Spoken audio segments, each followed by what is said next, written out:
Hey, checking in with chapters 6 to 20 of the Champion, number 5 in the Galactic Football League series by Scott Sigler. This is his 2014 novel, which has all been about set in 700 years in the future, where Quentin Barnes, a poor kid who works in the ocean kid who worked in the mines in the Purist Nation planet, basically an offshoot of super religious human beings who had gone to this planet to be super racist against all other alien species. But he escaped, like a lot of people who are really stuck in very parochial religious communities in our own time. He's managed to break out and get into the larger universe, where has succeeded to become the star quarterback for the IGNF Krakens, owned by a gangster alien. This is all in the Criterakian Empire. Very kind of small winged bat-like creatures who have basically conquered the rest of the species and have fostered this thing of this football league to try and kind of weld this empire into kind of a cohesive unit. Though it's a super corrupt empire where like basically gangsters own all the teams. And into this, there's also other alien creatures, including the provost, Petra provost being the main one, and a species with that is a kind of she is an uploaded human being who I guess that kind of alien, whatever intelligence went off and made its own species, the provost, of which Bundersnatch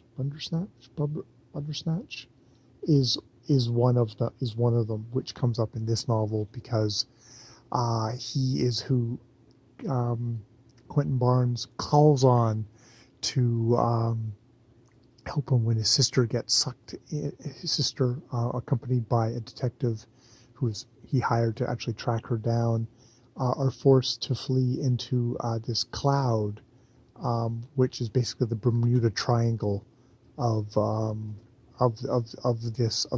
galaxy, where nothing has ever gotten out.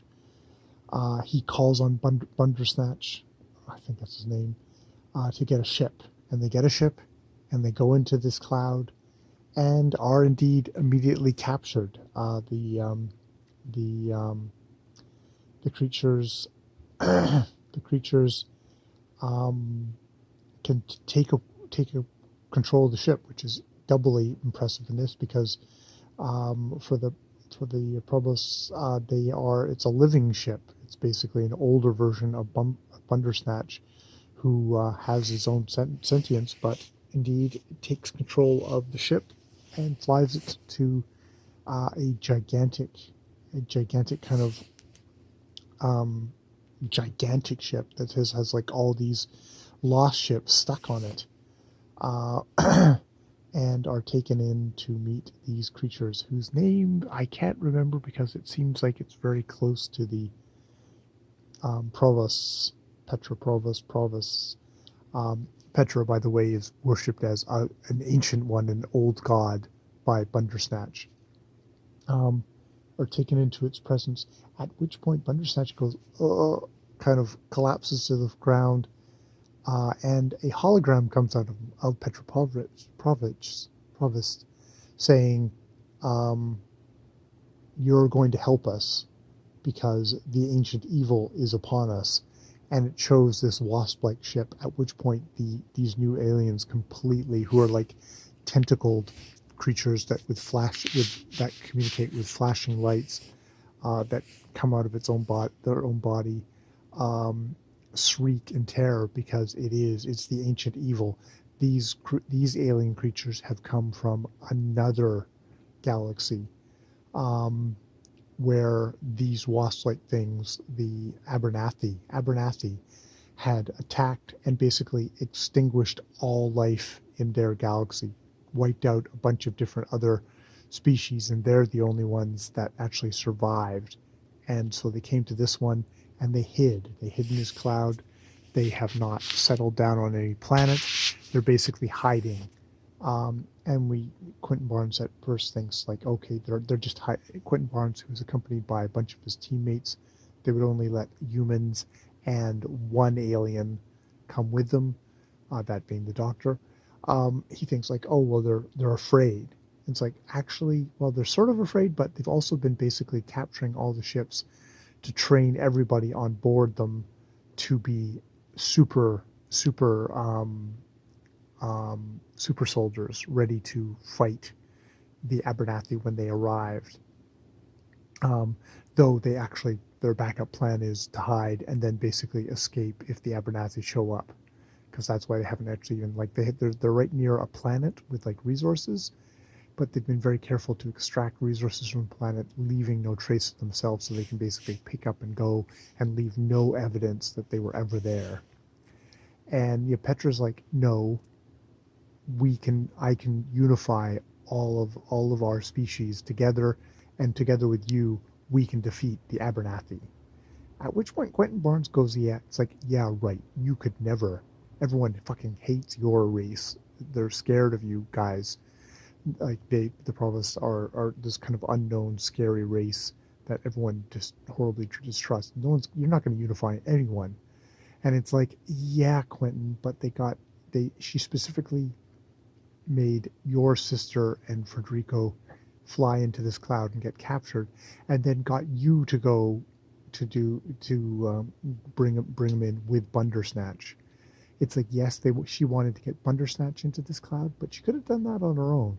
No, she wanted to make a connection between you personally, Quentin Barnes, and these people, because you, I'm pretty darn sure, are going to be the unifying figure of somebody who's able to bridge species distrust to weld a team together, are going to now do that with um, all the great big civilizations, or at least as a symbol of that, are going to be used as the kind of figurehead symbol of that, because I don't know if he's got particularly great, governing skills, but that he's got great symbolic value as the head quarterback of this galactic football league. So yeah, that's that's what I think is going to happen. They're now in a bit of a tussle because they've said, okay, after